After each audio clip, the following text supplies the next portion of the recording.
قیام آل محمد امام زمانہ عجل اللہ تعالی فرجہ شریف کی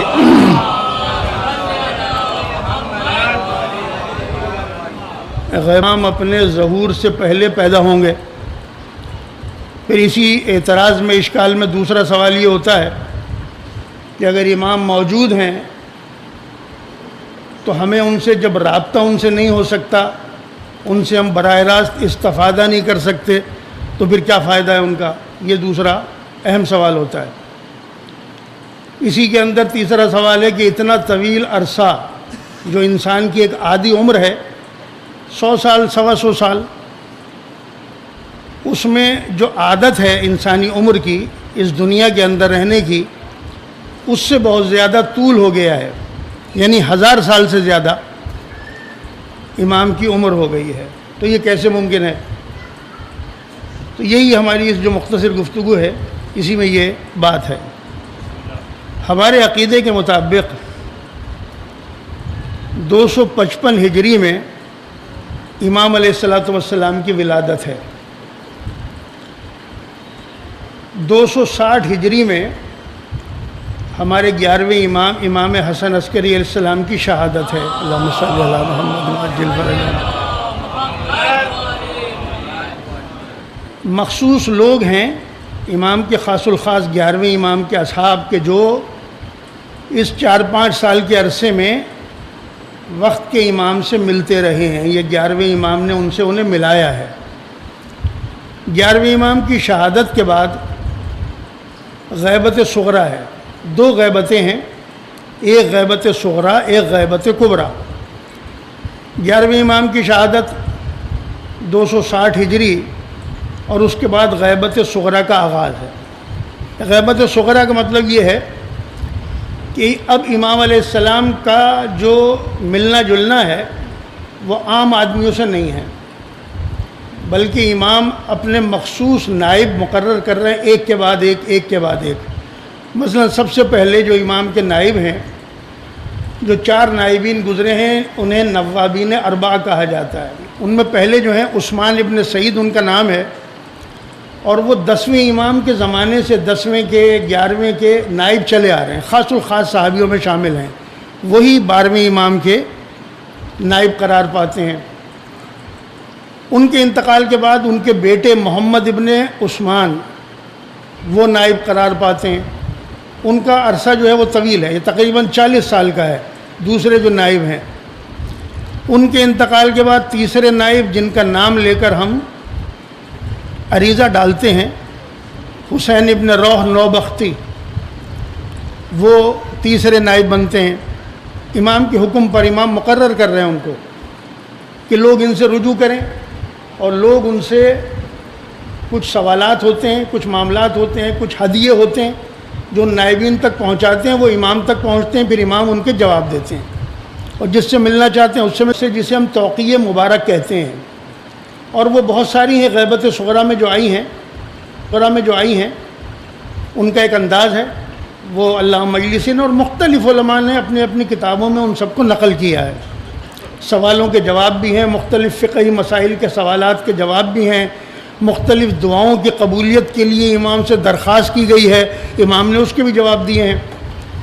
پھر امام کی طرف سے ایک توقیع آتی ہے چوتھے نائب کے نام کہ 6 دن کے بعد تمہارا انتقال ہو جائے گا، اپنے جتنے معاملات ہیں ان کو سمیٹ لو اور اپنے سب چیزوں کو اس کا بندوبست کر لو۔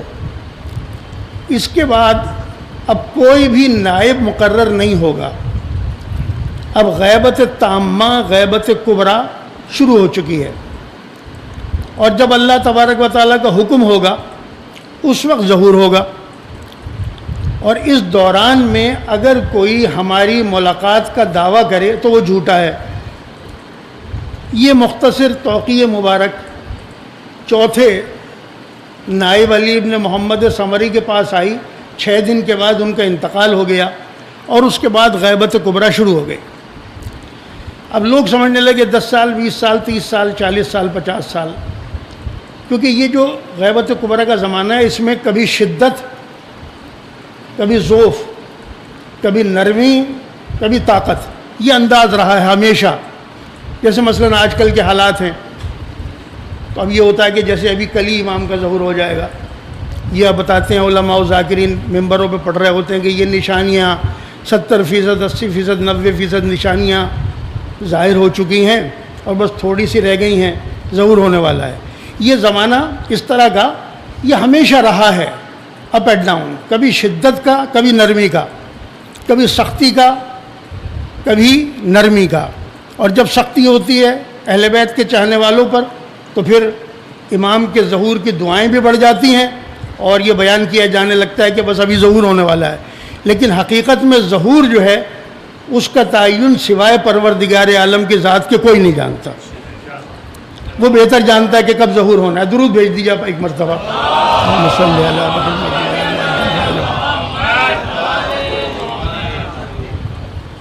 اب یہاں پر یہ ہمارے عقیدے کے مطابق، اور اس عقیدے کے پیچھے ظاہر ایک بنیاد ہے، رسول خدا سے لے کے تمام ائمہ معصومین نے یہ حدیث نقل کی، روایت کی گئی ہے کہ زمین کبھی حجت خدا کے بغیر خالی نہیں رہتی۔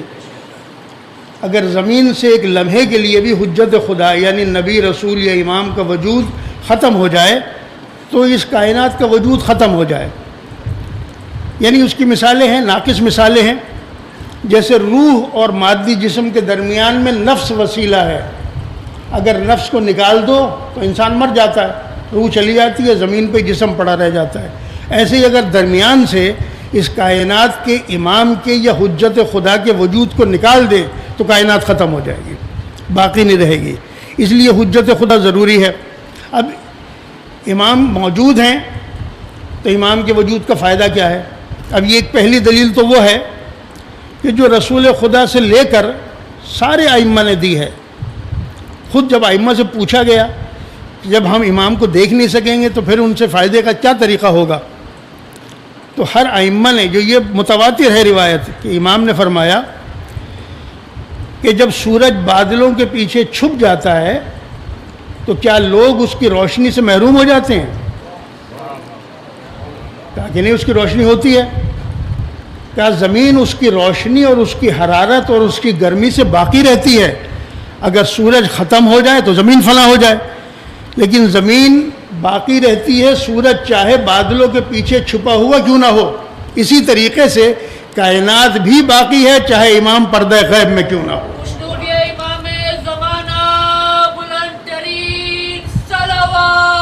اللہم صلی علی محمد۔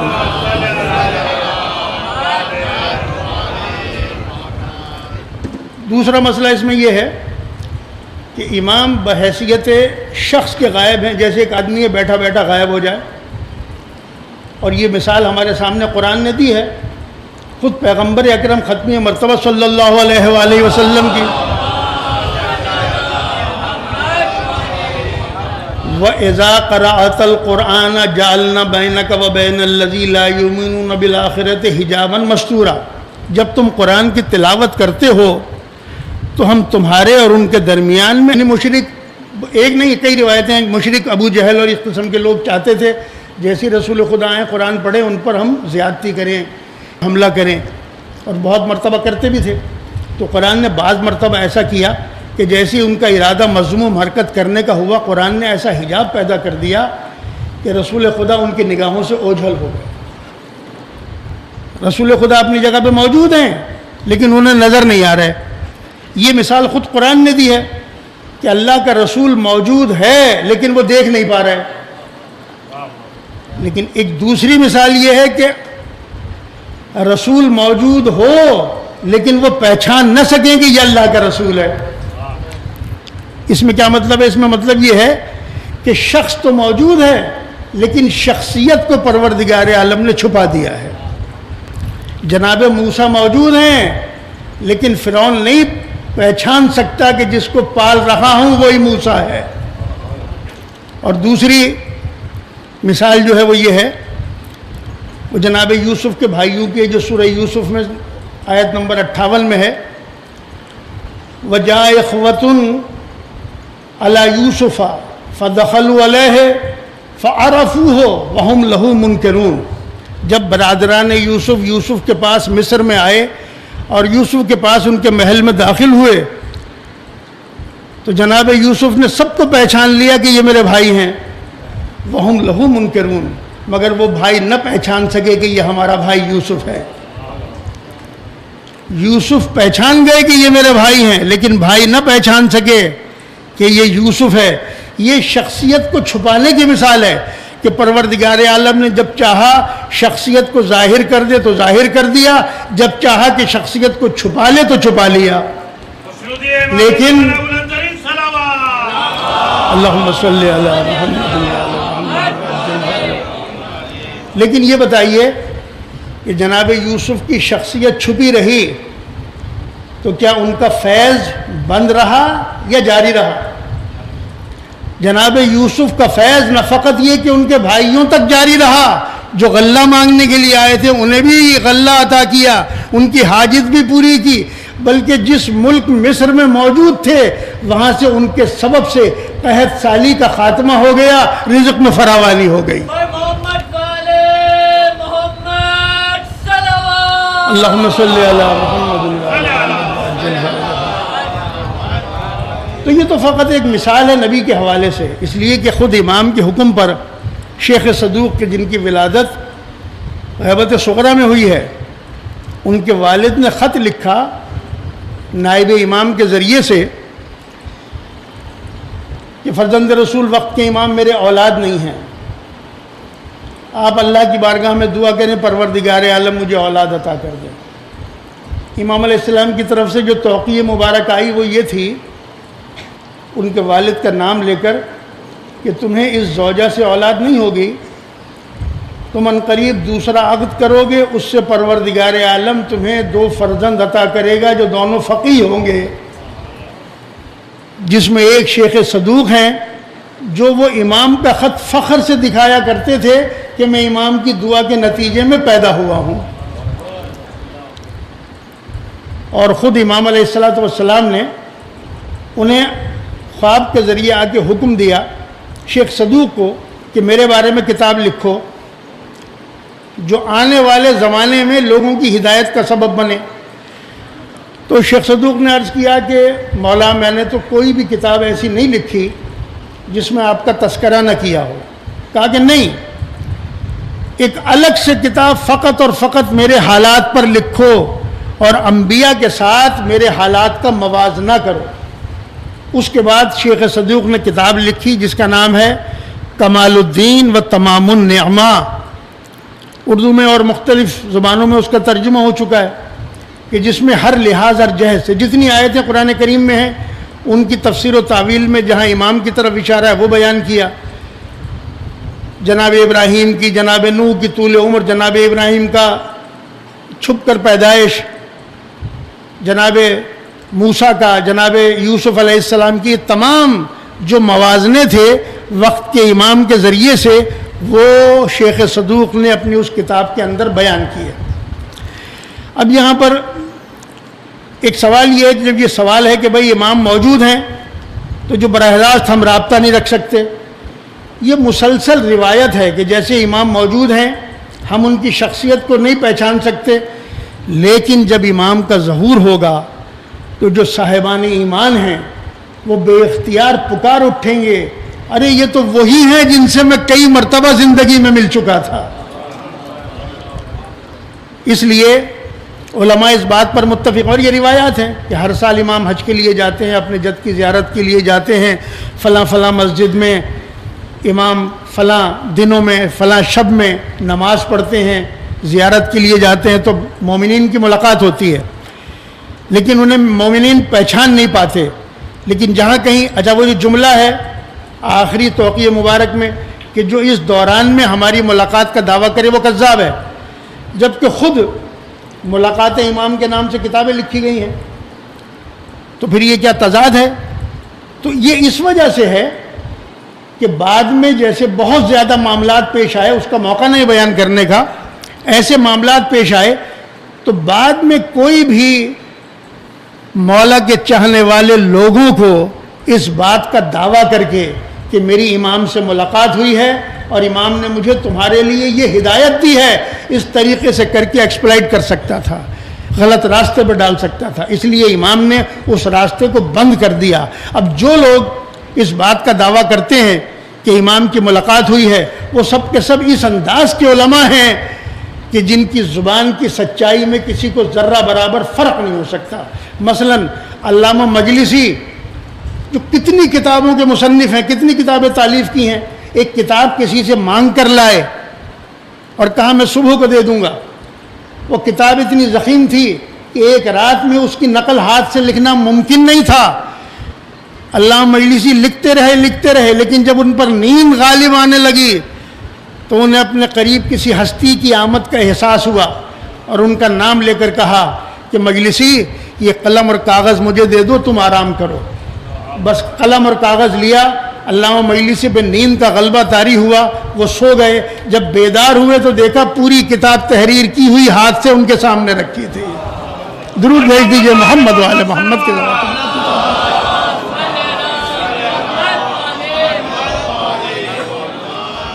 اب یہ کوئی ایک روایت نہیں ہے، کئی روایتیں ہیں۔ اچھا، جہاں تک یہ عمر کا تعلق ہے، آدھی عمر کا، سب علماء نے اس کے دلائل دیے۔ جناب نوح کی عمر، جناب عیسیٰ کے لیے قرآن نے کہا وما قتلوہ وما صلبوہ ولکن شبہ لہم، نہ تو عیسیٰ کو قتل کیا گیا نہ صلیب پہ چڑھایا گیا، معاملہ ان کی نگاہوں کے سامنے مشتبہ ہو گیا۔ عیسیٰ زندہ ہیں، جناب خضر زندہ ہیں، جناب اصحاب کہف 309 سال کے بعد اٹھائے گئے، سوئے ہوئے ہیں، وہ زندہ ہیں۔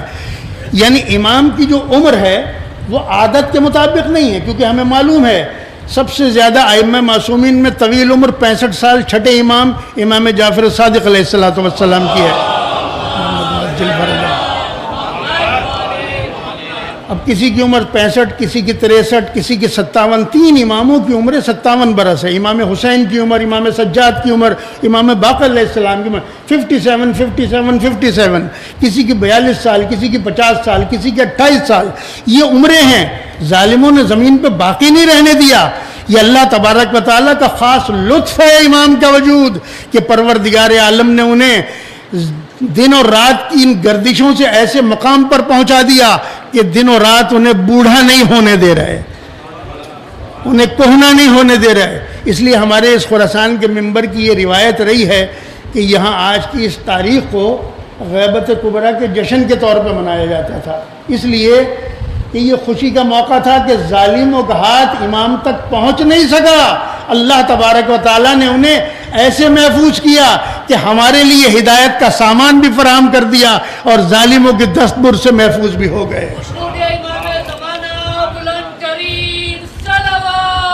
اللہم صلی علی محمد۔ لیکن ظاہر ہے اس میں غم کا پہلو بھی ہے کہ امام ہماری نگاہوں سے پوشیدہ ہے، ہم امام تک براہ راست ویسے اپروچ نہیں کر سکتے۔ اور اس میں جو ہمیں تاکید کی گئی ہے، بس ایک جملہ کہہ کر میں 8ویں امام علی ابن موسیٰ رضا علیہ السلام کی امامت کی خصوصیات کے لیے جو ایک روایت ہے وہ بیان کرنا چاہتا ہوں۔ درود بھیج دیں ایک مرتبہ۔ صلی اللہ علیہ محمد۔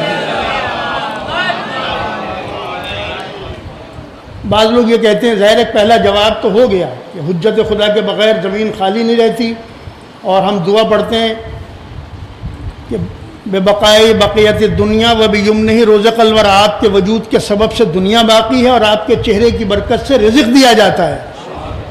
اس کائنات میں سب کی حاجتیں امام کے وسیلے سے پوری ہوتی ہیں، کائنات رہ نہیں سکتی تھی۔ لیکن ایک عالم نے ایک بہت اچھا سوال کیا، کہا کہ اگر سمجھتے ہو کہ امام کا وجود تو جب ظاہر ہوں گے، جب وہ ایکٹیو ہوں گے، بالفعل کام کریں گے، اب گویا وہ نعوذ باللہ ایکٹیو نہیں ہے، تو یہ بتاؤ خدا نے جنت اور جہنم کو اب کیوں پیدا کر رکھا ہے؟ خود قرآن نے کہا وَسَارِعُوا إِلَىٰ مَغْفِرَةٍ مِّن رَبِّكُمْ وَجَنَّةٍ عَرْضُهَا عرض السماوات والارض، دوڑو اپنے رب کی مغفرت کی طرف اور اس جنت کی طرف دوڑو جس کی وسعت آسمان و زمین کے برابر ہے، اور عدت للمتقین، جو مومنین کے لیے تیار کی گئی ہے۔ یعنی جنت اس وقت موجود ہے، جہنم اس وقت موجود ہے، تو کیا ضرورت ہے؟ جنت اور جہنم تو قیامت کے بعد کا مرحلہ ہے، ابھی کیوں خدا نے پیدا کر دیا؟ وہ اس کے بعد کا مرحلہ ہے۔ تو اس کا جواب یہی ہے کہ خدا نے بتا دیا، یہ بھی ایک لطف ہے خدا کا کہ دیکھو جنت بھی موجود ہے، جہنم بھی موجود ہے. ایسے عمل انجام دو کہ مرنے کے بعد جنت میں جا سکو. ایسے اعمال سے بچو کہ آگ تمہیں چھو جائے. ایسے ہی امام کا وجود بھی ہمارے دلوں میں وہ امید پیدا کرتا ہے کہ امام ہمارے وجود پر نگراں ہے, امام ہماری دعاؤں کو سن رہا ہے, امام ہماری باتوں کو دیکھ رہا ہے. تو ہمارے عمل میں خود بخود ظلم کے خلاف نفرت اور عدل کی محبت دل میں پیدا ہو جاتی ہے. اپنے دل کو, اپنے دماغ کو امام سے جوڑ دیں. اب وہ جوڑنے کا طریقہ کیا ہے کہ کوئی دن ایسا نہ گزرے کہ جیسے آپ اپنی طرف سے صدقہ دیتے ہیں امام کی طرف سے بھی صدقہ دیں. کوئی ایسی نماز یا دن میں یا رات میں ایسی نماز نہ ہو کہ جیسے اپنے لیے دعا مانگتے ہیں امام کے ظہور کے لیے بھی دعا مانگیں, امام کی حفاظت کے لیے بھی دعا مانگیں. ہر وقت اپنے دل کو امام کے ساتھ جوڑے رکھیں.